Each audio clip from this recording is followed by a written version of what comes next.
Levez vos yeux en haut. Recherchez la sagesse d'en haut. 13 juillet.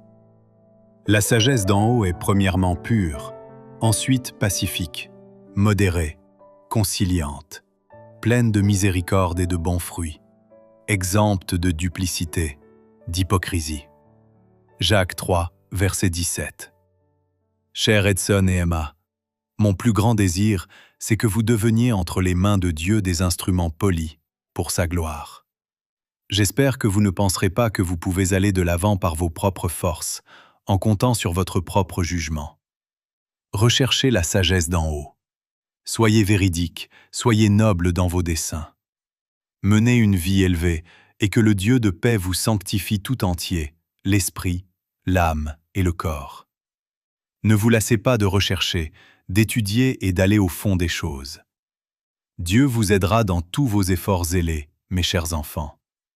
Si vous vous consacrez tous les deux généreusement à Dieu et à son œuvre, il vous acceptera. Vous ne recevrez pas la récompense ici-bas, mais vous l'aurez plus tard, lorsque le Maître dira « C'est bien ». Tous ceux qui entreront au ciel doivent être mis à l'épreuve et passer par le feu comme l'or, en ce monde même. Notre plus grand danger réside en une sécurité physique. Que Dieu vous aide, mes enfants, à ne jamais vous enorgueillir. À moins que vous ne veilliez et priez tous les deux, vous finirez par échouer. N'imaginez jamais qu'une belle vie, c'est de vivre à l'aise. Sois sûr de toi, mon fils, creuse profondément, établis de solides fondements. Ne manque pas de conscience dans tes efforts pour rechercher Dieu. Ne t'efforce pas de couvrir un péché ou de glisser dessus, mais cherche à fond. Veille à ne pas agir sur un coup de tête, sous prétexte de zèle religieux. Les influences du milieu peuvent affecter les sentiments de beaucoup. Le bon exemple des autres peut peser pendant un certain temps, mais si le cœur n'est pas renouvelé, s'il n'est pas complètement converti, il retournera naturellement à son propre élément. Gardez-vous des illusions, mes chers enfants.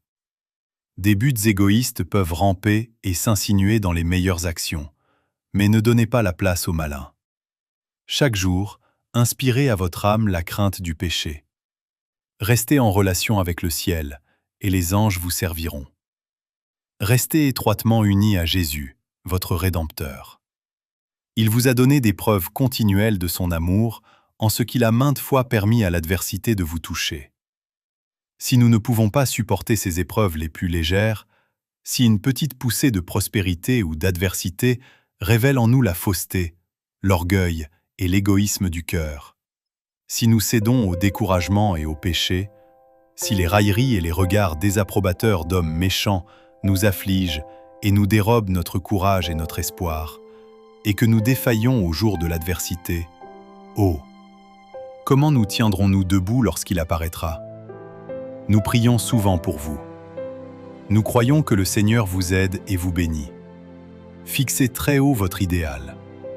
Recherchez davantage de dignité, celle qui provient d'une naissance céleste. Maman.